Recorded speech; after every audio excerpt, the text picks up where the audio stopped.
Maria limpava aquela casa todos os dias, sem saber que tinha acabado de ouvir um crime que podia custar a vida dela e da própria filha. O homem mais poderoso da cidade acabou de confessar tudo, e ela estava no lugar errado, na hora errada. Maria acordava todos os dias antes do sol, não por luxo, mas por necessidade. O cheiro de café forte era o despertador dela e da filha, Lúcia. Elas moravam num bairro modesto, onde o barulho da rua começava cedo, mas o trabalho de Maria era num palácio. Não um palácio de reis de verdade, mas de milionário, o senhor Arthur Mendonça.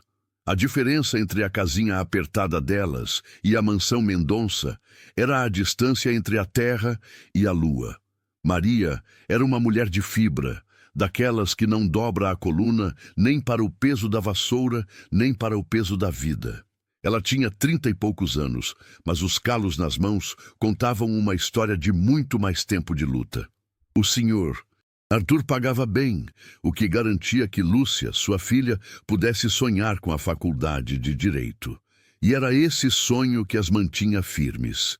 Lúcia, com seus 20 anos e uma inteligência afiada que não cabia naquele uniforme de trabalho, ajudava a mãe na faxina daquela casa gigantesca. Elas eram as únicas que tinham acesso a quase todos os cômodos. Das adegas climatizadas aos quartos de hóspedes com vista para o mar. Elas eram fantasmas silenciosos, limpando a poeira de mármores importados e lustres que sozinhas valiam mais do que a vida inteira delas somada. Elas viam tudo, ouviam mais ainda, mas tinham a regra de ouro, olhos fechados, boca calada, o emprego dependia disso. O senhor Arthur, ele era um homem de respeito. Construiu um império do zero no ramo da construção e tecnologia. Um homem que falava pouco e agia muito, acostumado a ter a palavra final. Mas a riqueza, meus amigos, não compra companhia de verdade. Ele era viúvo há anos, sem filhos diretos, e vivia numa solidão que ecoava em cada corredor vazio daquela mansão. Ele tinha dinheiro para comprar o mundo, mas não tinha quem o segurasse quando o mundo desabava. E o mundo dele começou a desabar. Há uns 6 meses, o senhor Arthur teve um susto sério no coração. Nada fatal, mas o suficiente para deixá-lo fraco, acamado por um tempo e, o pior de tudo, vulnerável. A casa, que antes era cheia de um silêncio digno, de repente começou a ser invadida por abutres. Parentes que nunca ligavam, que só apareciam no Natal para pedir um emprestinho, agora viviam lá, cheios de sorrisos falsos e ternos caros, cheirando a perfume importado e ganância pura. Eram o sobrinho Ricardo e a esposa Sofia. Uns víboras de primeira linha que se instalaram na ala leste, dizendo que era para cuidar do tio. Mas Maria e Lúcia sabiam que cuidado era esse. Era uma vigilância sufocante. Eles não deixavam mais ninguém, a não ser as 2 faxineiras, chegar perto do quarto principal. A desculpa era o repouso. A verdade era o isolamento. Ricardo, um homem que nunca trabalhou de verdade na vida, começou a dar ordens na casa e até na empresa por telefone. Sofia, com sua voz fina e irritante, tratava Maria e Lúcia com uma arrogância de quem pensa que o chão não é digno de ser pisado por elas. A tensão aumentava a cada dia. Maria notava que o senhor Arthur estava cada vez mais pálido, mais quieto. Ele não era mais aquele gigante, parecia um rei destronado, preso no próprio castelo. A gota d'água, o momento em que a regra de ouro de Maria quebrou em 1000 pedaços, aconteceu numa terça-feira chuvosa, daquelas que deixam o dia escuro já de manhã. Maria e Lúcia estavam na biblioteca, um lugar onde o senhor Arthur costumava se refugiar. A biblioteca era gigantesca, cheia de livros antigos e um cheiro bom de couro e madeira. Elas estavam polindo a mesa de mogno, que era o centro da sala. O quarto do senhor Arthur ficava logo acima, e a acústica daquela casa antiga, feita para isolar o som, às vezes traía. De repente, A voz de Ricardo, grossa, forçada e ameaçadora, ecoou, abafada, vinda do quarto. Maria parou o movimento do pano. Lúcia, que estava no corredor limpando um quadro, parou e fez um sinal para a mãe. Elas se olharam, e nos olhos de Maria havia medo, mas nos olhos de Lúcia havia algo mais perigoso: curiosidade e um senso de justiça que ela herdara do pai, já falecido. Tio, precisamos finalizar isso. O conselho está esperando. Você precisa assinar a procuração plena, Ricardo dizia com uma paciência forçada que escondia a raiva. O Sr. Arthur respondeu, a voz fraca e trêmula, quase um sussurro que no silêncio da casa parecia um grito. Eu já disse que não. Eu não estou incapaz, Ricardo. Você está me roubando. Isso é fraude. Maria sentiu o estômago gelar. Roubo. Fraude. Palavras pesadas demais para serem ouvidas por uma faxineira. Ela fez um barulho de propósito, arrastando um carrinho de limpeza, na esperança de que eles parassem a conversa. Mas Ricardo estava confiante demais. Ele não se importava mais com quem pudesse ouvir. Lúcia, mais esperta e com o faro de quem estudava direito, encostou o ouvido na porta do corredor, no ponto exato onde a parede era mais fina, perto do dutos de ventilação. O que ela ouviu em seguida era a confirmação de que a situação era gravíssima. Fraude, tio. Não seja dramático. O Dr. Almeida assinou o atestado de incapacidade temporária. É para o seu bem. Imagine o escândalo se o mercado souber que o grande Arthur Mendonça está senil. Estamos apenas garantindo a estabilidade da empresa, disse Sofia, com aquela voz melosa que parecia feita de açúcar e veneno. Lúcia fez uma careta de repulsa e voltou para a mãe, pálida. Mãe, eles estão forçando ele a assinar. Não é só procuração, é a transferência da administração das empresas. Eles estão alegando que ele está mentalmente incapaz. O Ricardo disse que se ele não assinar, eles vão chamar a polícia e interná-lo para garantir a segurança dele. Maria respirou fundo. O medo de perder o emprego era enorme, mas a imagem do Sr. Arthur, um homem que sempre a tratou com dignidade, sendo esmagado pelos próprios parentes, era insuportável. Vamos terminar aqui, Lúcia. Rápido. Se eles nos virem paradas, vão desconfiar. Maria sussurrou, voltando ao trabalho com uma velocidade nervosa. Elas terminaram a biblioteca e subiram para a ala de serviço, fingindo normalidade. Mas a cena que se desenrolou nas horas seguintes confirmou tudo. Ricardo e Sofia desceram as escadas, radiantes, com sorrisos de tubarão. Ricardo carregava uma pasta de couro preta que ele abraçava como se fosse um tesouro recém-descoberto. Maria, você pode preparar um chá para o Sr. Arthur? Ele está um pouco indisposto. E não se preocupe, a partir de hoje, todas as decisões financeiras da casa e da empresa serão tomadas por mim. Estamos aliviando o fardo do tio. Ele anunciou, numa voz triunfante. Ele não estava aliviando fardo nenhum, ele estava roubando a vida do homem. Naquela tarde, Maria teve que ir ao quarto do Sr. Arthur, levar o chá de camomila. Ela bateu de leve, e a voz dele, baixa e derrotada, permitiu a entrada. O quarto, que era luxuoso, agora parecia uma cela dourada. O senhor Arthur estava sentado na beira da cama, olhando para a janela onde a chuva batia. Seus olhos, antes cheios de fogo empresarial, estavam vazios. Ele parecia ter envelhecido 10 anos em um dia. Maria colocou a bandeja na mesinha de cabeceira. Ele nem sequer olhou para o chá. Ela quebrou a regra de ouro. Ela não ia só servir o chá e sair. Sr. Arthur, ela começou, e a voz dela estava um pouco embargada. Eu sinto muito pelo que está acontecendo. O milionário virou o rosto lentamente. Ele a encarou, não com a arrogância de patrão, mas com o desespero de um náufrago. Ele não precisou perguntar como ela sabia. Naquele palácio, a única verdade estava nos olhos de quem não tinha nada a ganhar. Você ouviu, não ouviu, Maria? A voz dele era rouca. Eu e Lúcia, sim, nós ouvimos o suficiente para saber que é uma grande injustiça. Arthur Mendonça balançou a cabeça, um gesto de profunda frustração. Eles me encurralaram, me drogaram levemente para me manter confuso. O médico é cúmplice, um canalha que recebeu uma fortuna para assinar aquele atestado. Eu assinei, Maria, sob ameaça de ser jogado num asilo. Eu assinei o que eles queriam, mas não foi tudo. Eles acham que tem tudo. Maria se aproximou, olhando para a porta para garantir que estava fechada.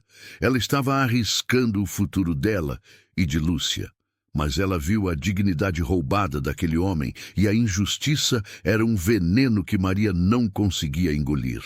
O que o senhor não assinou? O que falta para eles terem tudo? Ela perguntou baixinho. Arthur se inclinou para a frente, olhando para ela com uma intensidade que a fez recuar um passo. Ele estava procurando confiança onde não deveria haver, numa simples faxineira. Mas ele não confiava mais em ninguém da sua classe, ninguém que usasse gravata ou que tivesse acesso ao seu dinheiro. Maria era real, era a única pessoa que o via de verdade. Eu tenho um cofre particular, Maria. Um cofre que só eu sei a combinação. Ele não está nos registros da casa. Ele está escondido na ala antiga, na parede falsa da galeria de retratos. Dentro dele, ele sussurrou, a voz quase sumindo. Eu guardei o testamento original e um pendrive com todas as senhas e provas de que o Ricardo está desviando dinheiro há meses, usando minha assinatura antiga. Se eles pegarem isso, eles destroem tudo e eu não poderei provar que fui coagido. Maria engoliu em seco. Aquele não era mais um problema de faxina. Era uma missão de alto risco. O senhor quer que eu pegue isso? Eu não posso pedir isso a você, Maria.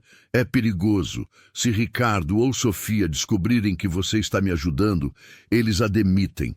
Pior, eles podem te incriminar. Eles são cruéis. E o senhor?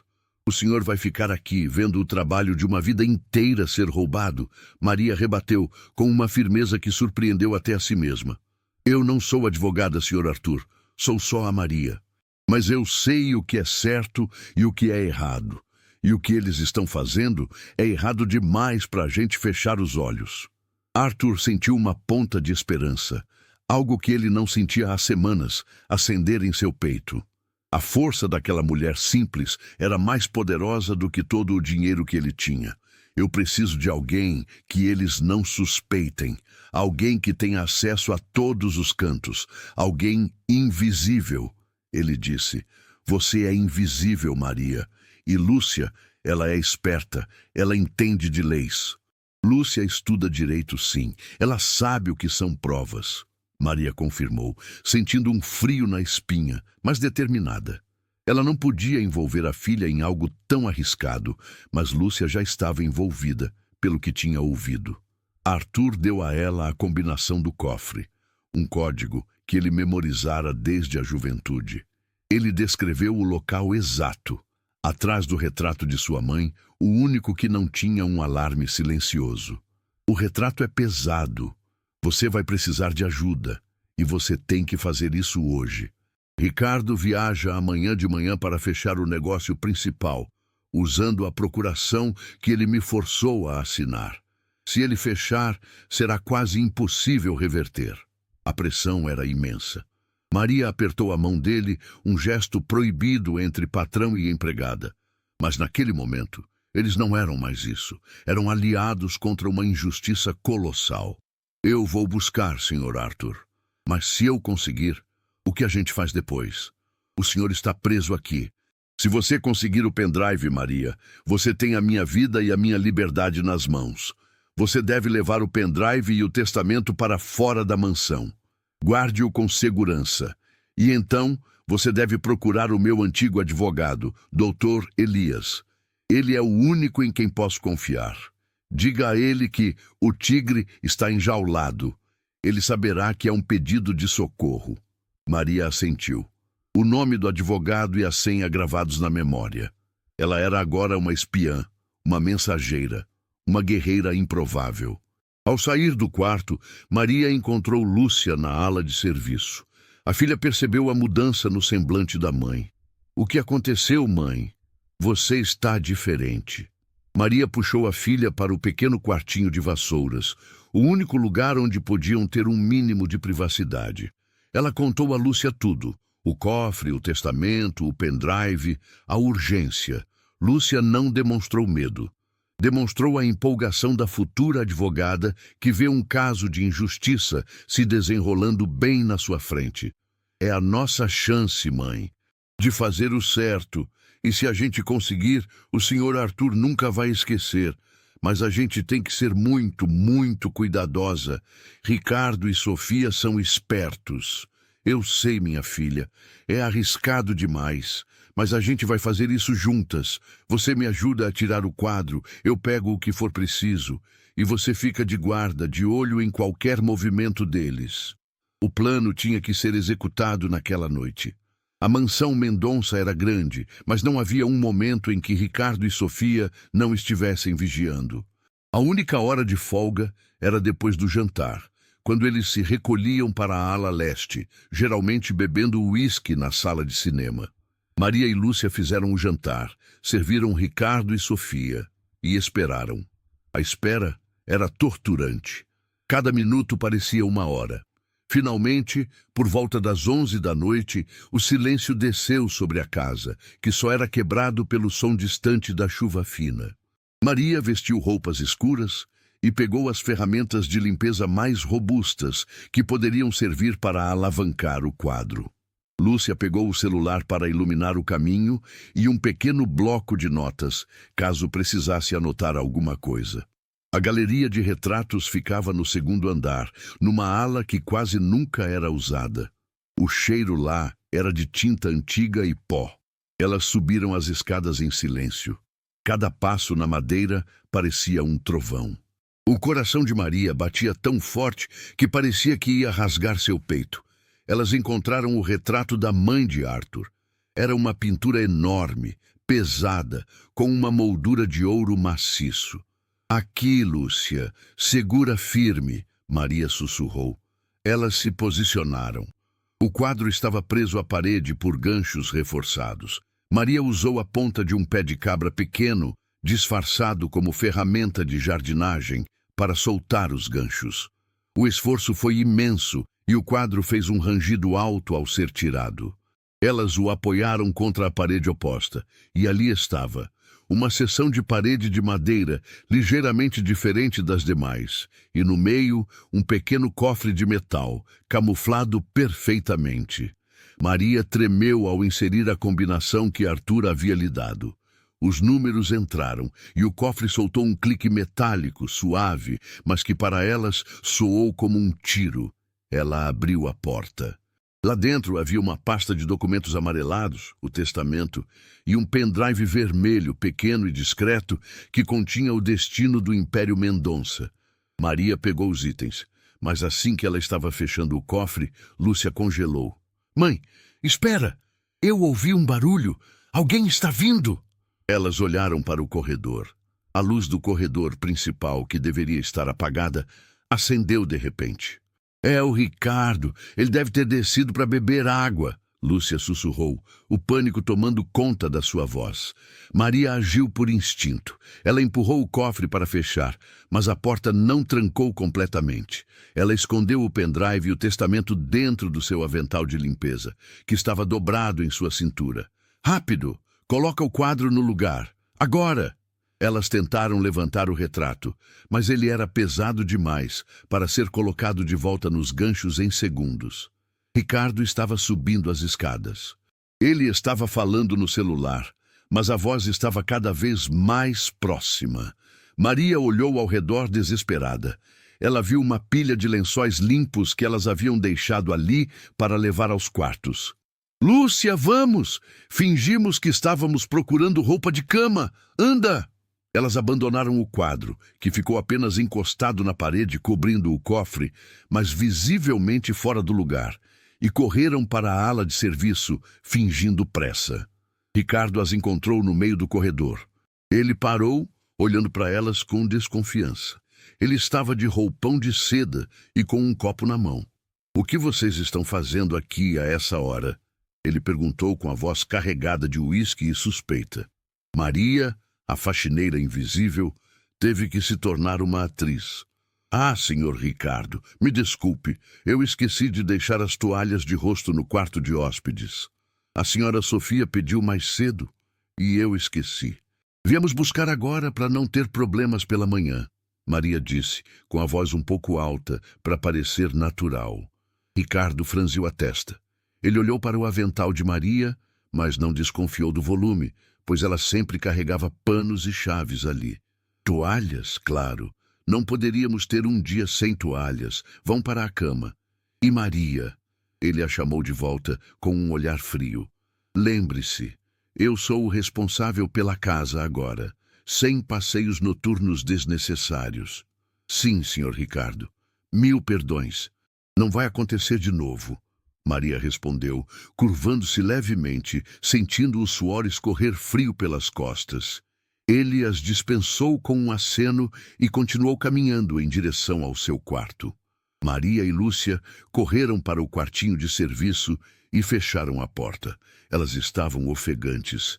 Ele quase nos pegou, mãe, Lúcia sussurrou tremendo. Eu sei, mas olha só. Maria tirou os itens do avental. O pendrive vermelho e a pasta fina. Conseguimos. O alívio era imenso, mas a adrenalina ainda corria. Elas tinham a prova, mas agora o perigo era maior. Ricardo certamente notaria o quadro fora do lugar pela manhã. O que fazemos agora, mãe? Temos que tirar isso daqui. Sim, e rápido. Eu não posso guardar isso no nosso armário aqui. Se ele revistar a casa, ele vai começar por nós. Maria pensou rápido. Ela tinha que sair da mansão antes do amanhecer, antes que Ricardo voltasse à galeria. Lúcia, prepare sua mochila.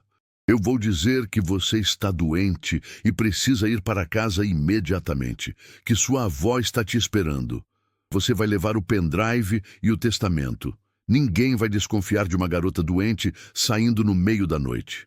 Lúcia arregalou os olhos. E a senhora? Eu vou ficar. Eu preciso estar aqui para desviar a atenção dele amanhã, quando ele perceber que o quadro foi mexido. Eu aguento a bronca. Mas você tem que ir direto para casa, esconder isso em um lugar seguro, e amanhã de manhã vá atrás do Dr. Elias. Não ligue, vá pessoalmente, e não conte a ninguém. Lúcia hesitou. Deixar a mãe sozinha na boca do lobo era difícil. Eu vou, mãe, mas tenha cuidado, muito cuidado. Maria apertou a mão da filha, passando o pendrive e a pasta. Naquele momento, Lúcia Mendonça, a estudante de direito de um bairro humilde, se tornou a guardiã da fortuna de Arthur Mendonça. 15 minutos depois, Maria estava batendo na porta do quarto de Ricardo. Senhor Ricardo, me desculpe incomodá-lo de novo, mas minha filha, Lúcia, está com uma febre muito alta, está pálida. Ela precisa ir para casa agora. Eu já chamei um táxi. Ricardo resmungou, irritado por ser acordado. Tudo bem. Vão, mas volte cedo amanhã, Maria. Temos muito o que limpar. Com certeza, senhor Ricardo. Muito obrigada. Lúcia saiu pela porta da frente com a mochila nas costas, parecendo pálida de verdade, mas com uma determinação de aço. Ela carregava a prova da inocência de Arthur e a arma para derrotar os abutres. Maria ficou na mansão, sozinha, esperando o amanhecer e a fúria de Ricardo, que viria quando ele descobrisse o que havia acontecido na galeria. Ela sabia que, a partir daquele momento, a vida dela e de Arthur estavam entrelaçadas numa luta perigosa. O romance, a redenção, tudo isso ainda estava muito longe. Por enquanto, só havia o medo e a esperança de que Lúcia conseguisse chegar ao Dr. Elias a tempo. A faxineira e o milionário solitário tinham acabado de declarar guerra. O dia amanheceu na mansão Mendonça com um silêncio pesado, diferente do silêncio da noite, que era de descanso. Aquele era um silêncio carregado, como a calmaria antes da tempestade. Maria estava na cozinha, preparando o café, mas suas mãos tremiam um pouco mais do que o normal. Ela sabia que a bomba ia explodir a qualquer momento. Lúcia já estava longe, segura, levando nos ombros magros o peso de um império.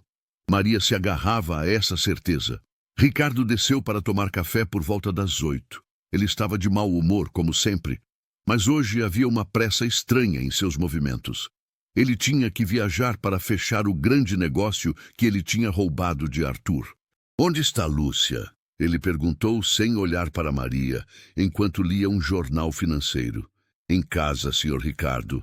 A febre não melhorou. Eu pedi para ela ficar de repouso. Maria respondeu, mantendo a voz firme e neutra, concentrada em lustrar uma jarra de prata que já estava brilhando. Pois bem, menos uma para pagar, ele resmungou, sem dar importância. Maria serviu o café e Ricardo subiu para a ala de escritórios. Maria respirou fundo. Ainda não. Ele não tinha ido à galeria. Mas a paz durou pouco. 10 minutos depois, um grito estrondoso rasgou o silêncio da mansão. Não era a voz forçada de Ricardo, era um rugido de raiva pura. Maria! Onde está você? Venha aqui, agora! O coração de Maria deu um salto mortal. Ela largou o pano de prato e subiu as escadas, não correndo, mas andando rápido, com a dignidade que a vida a tinha ensinado a manter até nos piores momentos. Ela o encontrou na galeria de retratos. Ricardo estava parado em frente ao quadro da mãe de Arthur. O retrato estava visivelmente fora do lugar, inclinado, mal encaixado nos ganchos. E pior, ele tinha percebido que não estava seguro. O que é isso, Maria? O que aconteceu com este quadro? Os olhos dele estavam injetados de sangue. Ele parecia um touro prestes a atacar. Maria fez a melhor cara de surpresa que conseguiu. Ela olhou para o quadro com a testa franzida, como se fosse a primeira vez que o via assim. Nossa, senhor! Ricardo, mas o que é isso? O quadro está caído? Eu não toquei nele desde a faxina de ontem à tarde. Não minta para mim. Ele não estava assim. Você estava aqui ontem à noite, não estava? Você e sua filha doente? Vocês vieram atrás de toalhas, não foi? Ricardo avançou um passo. Maria recuou, mas não abaixou a cabeça. Sim, senhor Ricardo. Viemos buscar toalhas, como eu expliquei. Mas foi na ala de hóspedes. Esta galeria aqui nem estava no nosso roteiro de limpeza. Talvez a senhora. Sofia tenha passado por aqui. Ou talvez tenha sido o vento, senhor Ricardo. Essa casa é velha. Às vezes as coisas caem. Ricardo não comprou a história do vento. Ele sabia que o quadro era pesado demais para cair sozinho. Ele se aproximou da parede, empurrando o retrato para o lado. O cofre estava lá, fechado, mas ligeiramente desalinhado. A porta não tinha trancado totalmente. Ricardo tocou o cofre e o ar ficou eletrizado. Ele tentou a combinação que ele achava que Arthur usava para cofres gerais, mas não abriu. Ele não sabia que aquele cofre era particular, com uma senha da juventude de Arthur. O que é isso, Maria? O que tem aqui atrás? Ele gritou. Maria manteve a calma, forçando a voz a soar inocente. Eu não sei, senhor Ricardo. Eu nunca vi isso. Talvez seja um cofre antigo. O senhor Arthur tem muitas coisas velhas. Ricardo se virou para ela, o ódio queimando em seus olhos. Ele pegou Maria pelo braço, apertando com força. Você sabe de alguma coisa? O que o velho te disse? O que ele está escondendo? Me solte, senhor Ricardo. O senhor está me machucando. O senhor Arthur não me disse nada. Eu sou só a faxineira. Maria puxou o braço sentindo a dor, mas não chorou. Neste momento, Sofia apareceu no corredor, atraída pelo barulho. Ela era mais fria, mais calculista que o marido. Ricardo, pare! Não toque nela. Você está fazendo uma cena. Se alguém ouvir, vamos parecer os vilões. Sofia sibilou, mas seus olhos estavam fixos no cofre. Ricardo soltou Maria, ofegante. Ele estava consumido pela paranoia. Ele sabia que se Arthur tivesse escondido alguma coisa, era ali. Ela está acobertando ele, Sofia. Aquele velho está tentando me sabotar. O que será que tem nesse cofre? Não importa. Se a chave não está nos registros, vamos arrombar. Mas não agora. Temos que agir como se nada tivesse acontecido. E você? Sofia se virou para Maria, e sua voz era puro gelo. Se você contar a alguém sobre isso, se você disser uma palavra sobre o que viu, eu juro que você e sua filha nunca mais terão paz. Seu emprego acabou aqui, Maria, mas por enquanto você fica, para que possamos te vigiar. Maria fingiu medo e submissão. Sim, senhora Sofia, eu não vi nada. Eu não sei de nada. Ricardo, frustrado por não poder abrir o cofre e atrasado para a viagem, deu um soco na parede. Arrombem isso assim que eu sair. E Maria, você fica responsável por limpar esse quadro. Não quero um pingo de poeira nele. Era uma ameaça disfarçada de ordem. Maria desceu para a cozinha, sentindo o corpo todo tremer. Ela tinha sobrevivido à primeira onda, mas ela sabia que Ricardo não ia sossegar. Enquanto Maria enfrentava a fúria do leão, Lúcia estava no mundo lá fora, sentindo o peso da responsabilidade. Ela tinha chegado em casa antes do sol nascer, escondido o pendrive vermelho e o testamento num buraco atrás da pedra solta do quintal.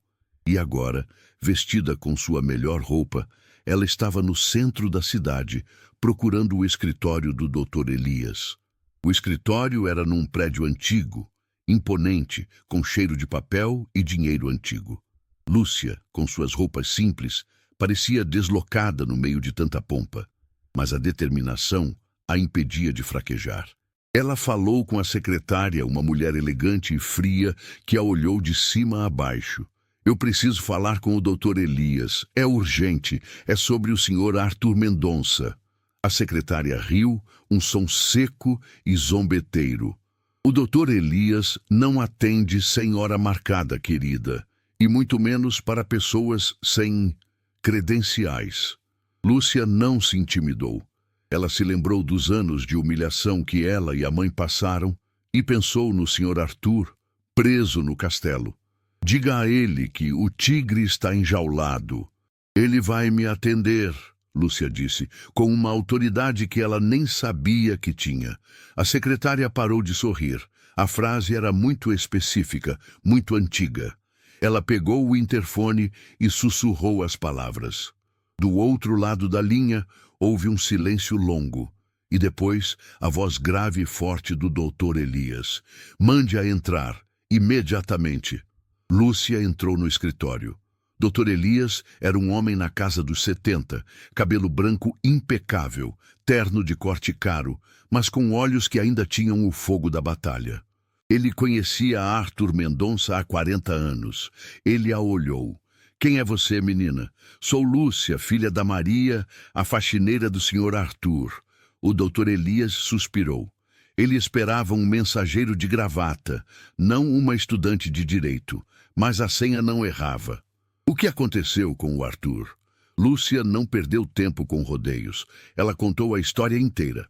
A doença, a invasão de Ricardo e Sofia, o atestado falso de incapacidade, a coação, a assinatura e o resgate da prova do cofre. Eu tenho o testamento original e o pendrive com todas as provas de desvio e as senhas. Ricardo está agindo agora para tomar o resto. Ele viajou esta manhã para fechar o negócio principal. Precisamos parar ele, Dr. Elias. O advogado ouviu tudo em silêncio, a mão apoiada no queixo. Quando Lúcia terminou, ele se levantou e foi até a janela, olhando para o movimento da rua. Ricardo é um abutre, sempre soubemos, mas a prova é tudo. Você diz que o pendrive está seguro? Sim. Ninguém o encontrará. Dr. Elias se virou. O olhar dele era de profundo respeito. Você e sua mãe arriscaram tudo. Arthur tinha razão em confiar em você, Lúcia. O que vocês fizeram é um ato de bravura que eu não via há anos. Ele pegou o telefone e começou a dar ordens rápidas e precisas. Ligue para o juiz Cordeiro. Diga que temos provas de coerção e fraude na administração Mendonça. Preparem um pedido de liminar de emergência para bloquear qualquer transação feita por Ricardo Mendonça a partir de hoje. Peguem o dossiê Arthur de 1995. Precisamos de um mandado para proteger o meu cliente. E preparem uma equipe para ir ao endereço que esta jovem me deu para buscar o pendrive, com extrema discrição. A máquina legal de Arthur Mendonça, que estava parada, começou a funcionar em alta velocidade, movida pela coragem de uma faxineira e sua filha. De volta à mansão, Maria sentia o cerco se fechar. Ricardo tinha viajado, mas Sofia ficou, e ela era mais perigosa. Naquela manhã, Maria tentou levar o desjejum para Arthur. Sofia a parou no corredor. Não, o senhor Arthur não está recebendo visitas hoje. Ele precisa de repouso absoluto. Eu mesma vou levar o caldo. Mas, senhora Sofia, ele gosta do chá que eu faço. Maria tentou argumentar, sabendo que era a única chance de ver Arthur. Ele vai tomar o caldo que eu fizer. Você fica na ala de serviço. E se eu descobrir que você tentou se comunicar com ele, Maria, eu juro que você vai se arrepender de ter nascido. Maria entendeu. Eles sabiam que Arthur havia se comunicado com ela. Eles não tinham prova do que ela tinha levado. Mas o isolamento era total. Arthur estava agora preso, não só pelo cansaço, mas por guardas que Sofia havia contratado de uma empresa de segurança privada. A porta do quarto dele agora tinha um segurança de terno preto parado na frente. Maria sentiu um aperto no peito. Ela tinha tirado a prova, mas o homem que ela estava tentando salvar estava agora em maior perigo. Ela precisava de uma forma de tranquilizá-lo. Ele precisava saber que Lúcia tinha conseguido. No almoço, Maria teve uma ideia arriscada. Ela preparou a bandeja de almoço de Sofia, que era servida na sala de jantar. Sofia exigia que tudo estivesse perfeito, e Maria aproveitou a rotina. Ela pegou um pequeno pedaço de papel, do tamanho de um selo postal, e escreveu apenas 3 palavras. Tigre, pendrive, seguro. Ela dobrou o papelzinho e, com a ajuda de um pedaço de fita adesiva discreta, colou-o no fundo da xícara de café de Sofia, bem na parte de baixo do pires, onde a xícara ficaria apoiada. O plano era o seguinte: Sofia comia na sala de jantar e depois Maria levava a louça para a cozinha. Mas antes de levar, ela tinha que ir ao quarto de Arthur para limpar a bandeja vazia que ele havia recebido. Se o guarda estivesse distraído, ela faria a troca. A oportunidade surgiu quando Sofia, depois de comer, pediu a Maria que levasse a louça, mas antes fosse buscar uma garrafa de vinho na adega. Traga-me o Chablis 1998 e seja rápida. Maria sabia que tinha uns 10 minutos preciosos. Ela pegou a bandeja de Sofia e correu para a ala de Arthur. O segurança estava na porta entediado, mexendo no celular. Eu preciso limpar a bandeja do Sr. Arthur, por favor, Maria disse, com a voz baixa. O segurança, sem tirar os olhos do celular, fez um gesto com a cabeça. Maria entrou no quarto. Arthur estava sentado na poltrona, pálido, mas alerta. Ele viu Maria e seus olhos se encheram de uma pergunta silenciosa. Estou só limpando, Sr. Arthur. Ela disse alto para o guarda ouvir. Ela foi até a mesinha onde a bandeja de Arthur estava. Ela pegou a xícara vazia dele e, num movimento rápido e invisível, trocou o pires que estava com a xícara de Sofia pelo pires que estava com a xícara dele. O papelzinho estava escondido ali. Obrigada, ela sussurrou, e saiu do quarto, levando a louça. Arthur Mendonça não era um idiota. Ele percebeu a troca. Assim que a porta se fechou, ele pegou o pires, virou-o e sentiu o papel colado. Ele o removeu, desdobrou-o e leu as 3 palavras. Tigre, pendrive, seguro. Uma onda de alívio e gratidão o atingiu com tanta força que ele teve que fechar os olhos. O tigre estava enjaulado, mas o plano de resgate estava em andamento. E tudo graças àquela mulher. Ele sentiu uma emoção nova e poderosa, muito mais forte do que a raiva que ele sentia por Ricardo. Era a certeza de que havia bondade e lealdade no mundo, e ela vinha de onde ele menos esperava. Nos próximos 2 dias, a tensão na mansão era insuportável. Sofia estava irritada porque o arrombamento do cofre estava demorando e Maria estava exausta, trabalhando sob a vigilância constante de Sofia. Maria, porém, notou que Sofia estava nervosa. Ela passava horas ao telefone, falando baixo, e sua expressão ficava cada vez mais tensa. Lá fora, Lúcia e o Dr. Elias estavam agindo. Lúcia havia entregue o pendrive e o testamento. O doutor Elias, com a ajuda de peritos, confirmou que as provas eram robustas. Documentos assinados por Ricardo desviando milhões. E a confissão gravada, em áudio e vídeo, caso Arthur tivesse sido esperto o suficiente para ligar o gravador, o que ele fez, de que o médico foi subornado. O advogado moveu uma ação de emergência, solicitando a anulação da procuração de Ricardo, a interdição temporária dele na administração da empresa e, mais importante, uma ordem de proteção para Arthur Mendonça. Na quinta-feira à tarde, o juiz assinou a liminar. A ordem judicial era clara. Ricardo Mendonça estava destituído de qualquer poder na empresa e Arthur Mendonça deveria ser imediatamente liberado para tratamento médico adequado, com direito a escolher seu próprio médico e advogados.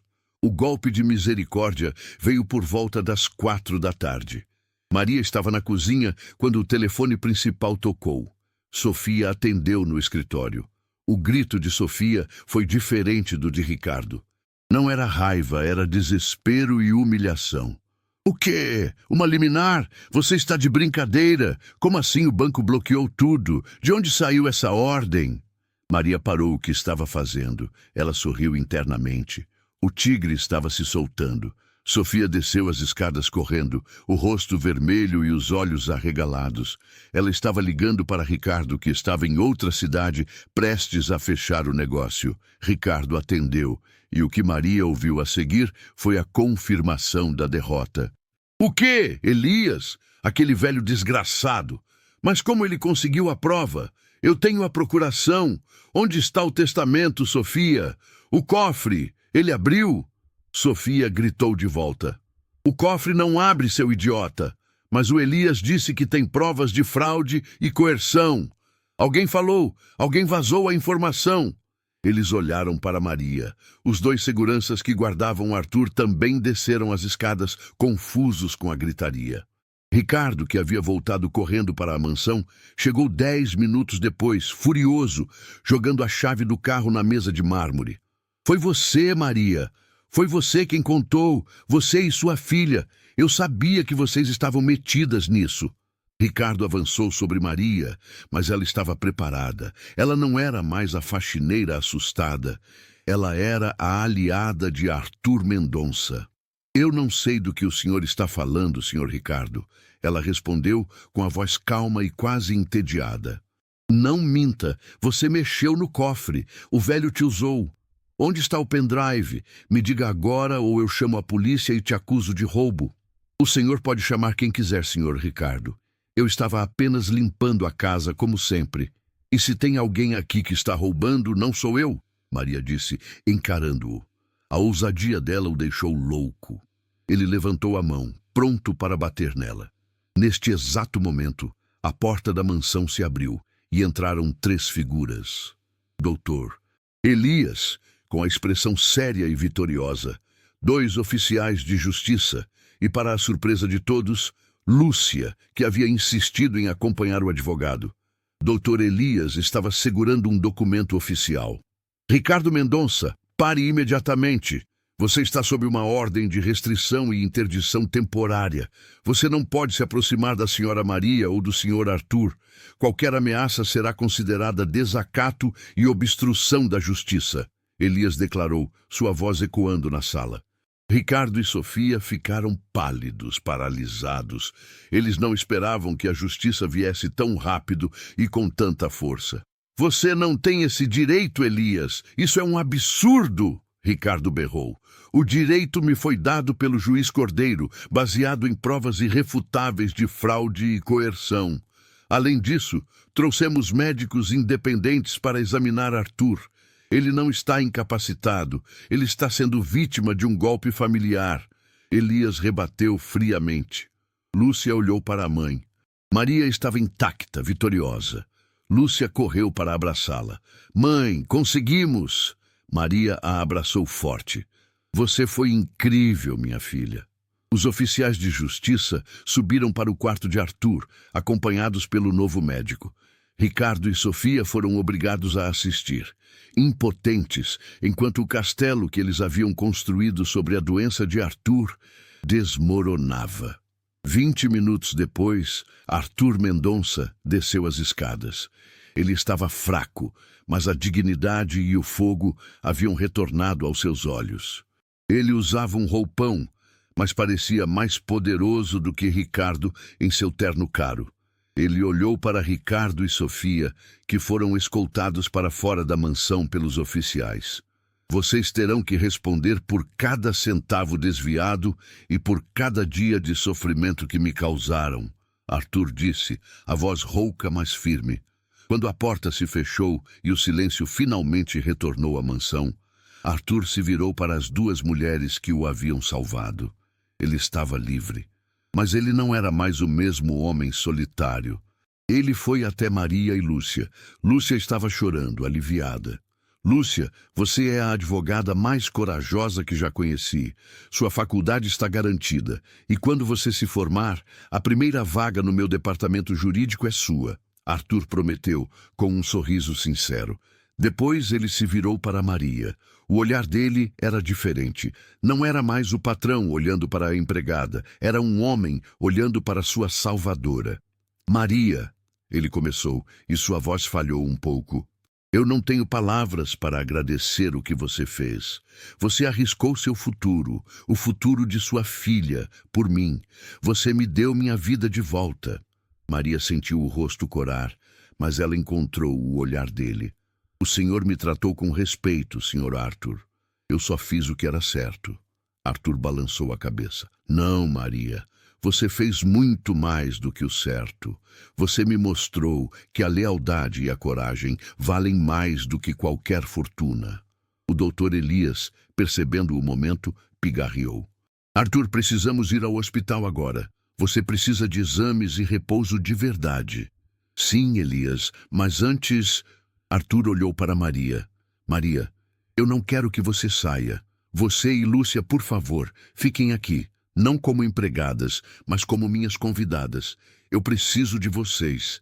Eu confio em vocês mais do que em qualquer pessoa no mundo. Maria hesitou.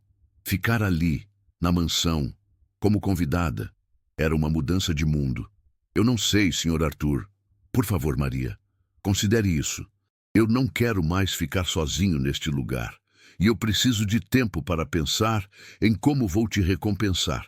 Não só com dinheiro, mas com gratidão. Você me devolveu a liberdade e me mostrou que ainda vale a pena confiar nas pessoas. Arthur Mendonça, o milionário solitário, estava se abrindo. Ele estava vulnerável e pela primeira vez em anos ele não estava falando de negócios, mas de solidão.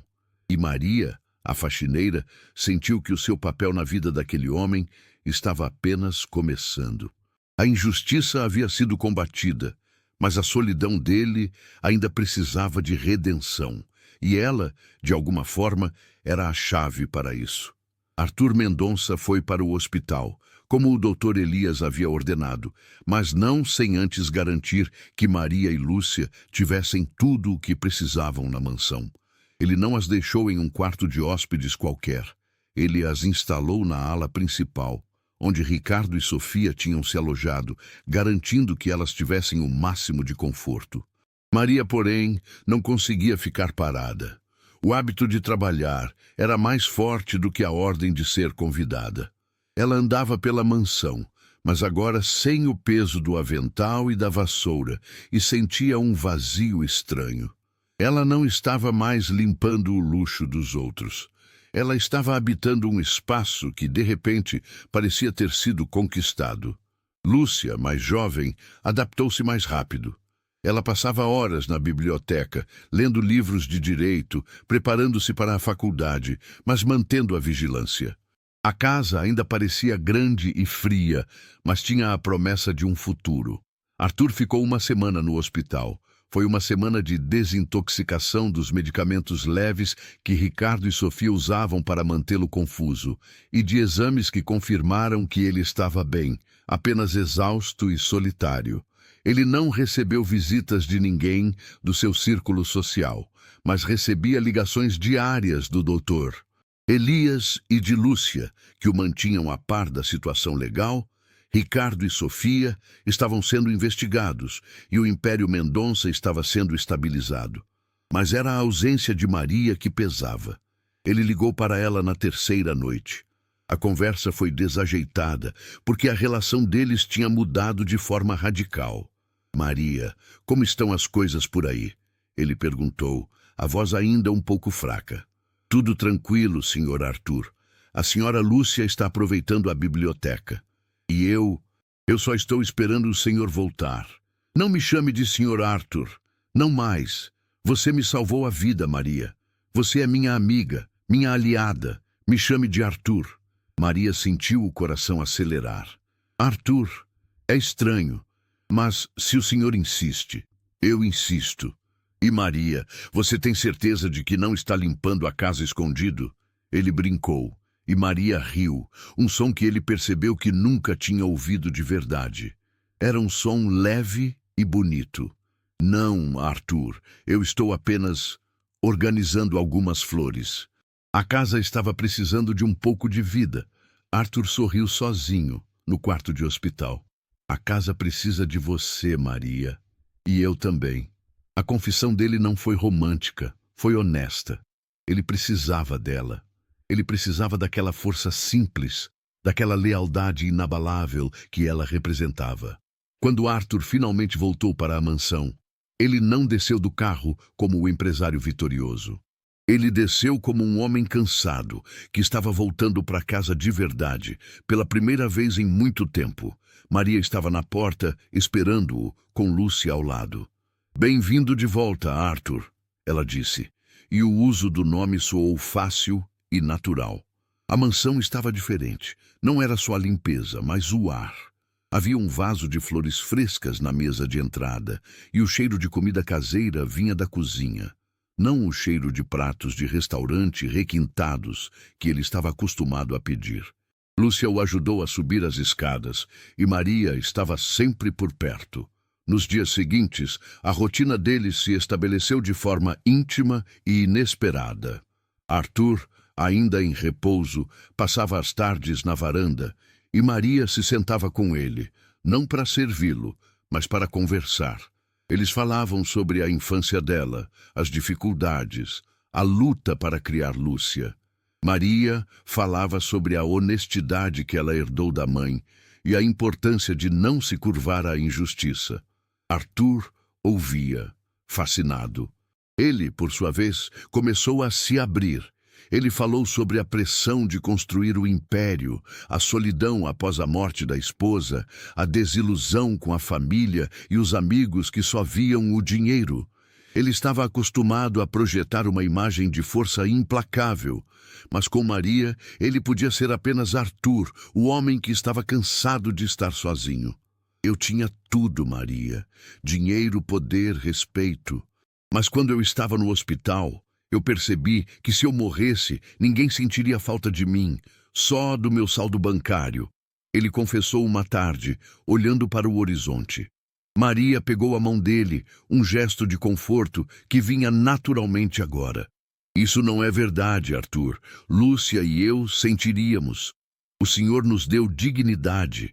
E o senhor é um homem bom, apesar de tudo que o dinheiro tenta fazer com as pessoas. Arthur apertou a mão dela. O toque era um choque elétrico para ele. Era calor, era conexão. Você me deu mais dignidade do que qualquer negócio que eu já fechei, Maria. Você me ensinou que a riqueza de verdade não está nos cofres, mas nas pessoas leais que estão ao seu lado. A diferença de idade, a diferença de classe social, o abismo entre a faxineira e o milionário, tudo parecia diminuir a cada conversa, a cada olhar trocado. Eles se conectaram pela lealdade, pela coragem e pela vulnerabilidade que a crise havia exposto. Lúcia percebeu tudo. Ela sorria internamente, vendo a mãe, que havia passado a vida curvada, agora sentada de igual para igual com o homem mais rico que elas conheciam. A redenção de Arthur não estava apenas em recuperar seu nome, mas em desfazer a solidão que o corroía. E Maria, que havia vivido uma vida de privações, encontrava em Arthur um respeito e uma admiração que iam além da gratidão. Uma noite após o jantar, Lúcia se recolheu cedo para estudar. Maria estava na cozinha, preparando um chá de ervas para Arthur, que estava no escritório revisando documentos com o doutor Elias por telefone. Arthur desceu as escadas. Ele estava vestindo roupas casuais, um suéter de cachemir e calças de moletom pela primeira vez desde que Maria o conhecia. Ele parecia relaxado, quase jovial. Ele a encontrou na cozinha, perto do fogão, sob a luz suave. "O chá está quase pronto, Arthur", ela disse, sem se virar. "Não se preocupe com o chá, Maria. Eu preciso falar com você." Ele se aproximou dela e o silêncio preencheu a cozinha. Ele podia sentir o cheiro de sabão e das ervas, e o cheiro dela, que era de limpeza e força. "Eu passei a vida inteira buscando o sucesso, buscando a próxima aquisição, o próximo milhão. Eu pensei que o sucesso era a cura para a solidão. Eu estava errado", ele disse, a voz baixa, íntima. Maria se virou, olhando para ele com seriedade. "O que eu encontrei aqui, Maria, com você e Lúcia, é a única coisa que me importa agora. Uma casa cheia de vida, não de mármore frio. Uma lealdade que não pode ser comprada." Ele deu um passo à frente. "Eu sei que isso pode parecer loucura. Eu sou um homem velho. Você é uma mulher jovem e forte. Eu sou milionário. Você tem a vida mais honesta que eu já vi. Mas eu não quero mais viver a minha vida sem você."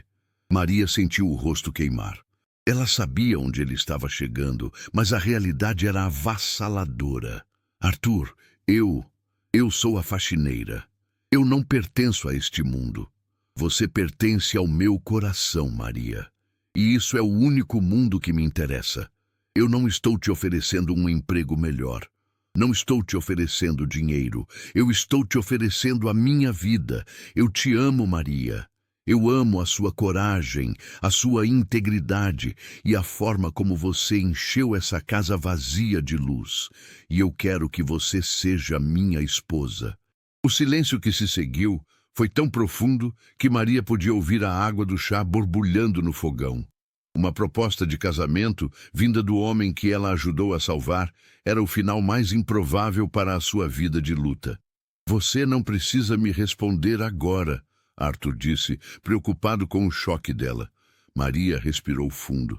Ela não pensou na diferença social, no dinheiro, nos jornais. Ela pensou nos olhos dele, cheios de uma solidão que ela entendia bem, e agora cheios de esperança. Ela pensou na dignidade que ele lhe deu e na segurança que ele deu a Lúcia. "Eu não preciso de tempo, Arthur", ela respondeu, a voz embargada pela emoção. "Eu não sei se é amor de verdade, do tipo de cinema, mas eu sei que eu não quero mais fechar os olhos para a injustiça, e eu sei que eu não quero mais fechar os olhos para o Senhor. Eu aceito. Eu quero ser sua esposa." Arthur Mendonça, o homem que enfrentou conselhos de administração e crises financeiras sem tremer, sentiu as pernas fraquejarem. Ele a abraçou, e foi um abraço de alívio e gratidão, mais do que de paixão ardente. Era o abraço de duas almas que haviam se encontrado no meio de uma tempestade. A notícia, claro, causou um terremoto no círculo social de Arthur. O milionário que havia acabado de se livrar de um golpe familiar estava se casando com a faxineira. Os jornais de fofoca tiveram um banquete. Mas Arthur não se importava. Ele havia aprendido que o que importava não era a opinião dos abutres, mas a paz dentro de sua própria casa. Lúcia foi a primeira a ser informada e ela chorou de alegria. Ela tinha ganhado um pai e sua mãe uma vida de paz e amor. O casamento foi simples, discreto, realizado na própria mansão, apenas com o doutor Elias e Lúcia como testemunhas. Maria estava linda em um vestido simples, mas elegante, e Arthur estava radiante, com a saúde completamente restaurada. Eles não se mudaram para uma casa menor, Maria insistiu que a mansão, agora que estava cheia de calor humano e não de fantasmas de solidão, era o lar deles. Maria Mendonça, a ex-faxineira, não se tornou uma socialite. Ela usou a influência de Arthur para abrir uma fundação de apoio a mulheres que, como ela, lutavam para dar uma vida digna aos filhos. Ela continuou com a simplicidade e a honestidade que a definiram.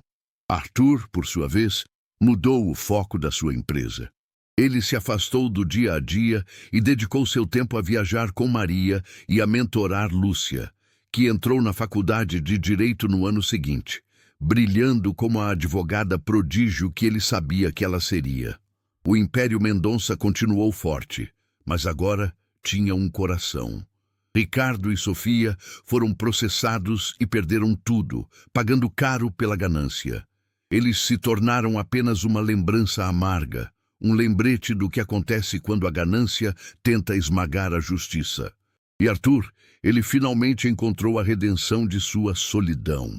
Ele acordava todas as manhãs com o cheiro de café forte feito por Maria, mas agora ele não estava mais sozinho.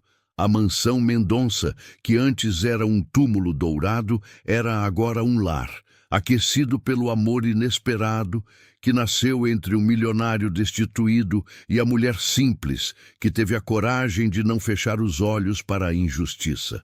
E assim, meus amigos, a faxineira e o milionário provaram que, no final das contas, o amor verdadeiro não limpa o chão, ele eleva a alma. E a felicidade, essa sim, é a maior fortuna de todas. Antes de sair, pensa nisso por um instante. Quantas vezes pessoas invisíveis salvam situações gigantescas, sem nunca receber reconhecimento? Maria só queria trabalhar em paz. A filha dela só queria um futuro justo. E mesmo assim, as duas tiveram coragem de enfrentar quem parecia intocável. Se essa história te tocou de alguma forma, deixa um like. Isso ajuda esse tipo de conteúdo a continuar existindo. Agora escreve nos comentários. Você teria tido a mesma coragem no lugar delas? Ou teria ficado em silêncio? E se inscreve no canal. Aqui, a gente conta histórias sobre injustiça, coragem e verdades que quase ninguém tem coragem de enfrentar. Nos vemos no próximo vídeo.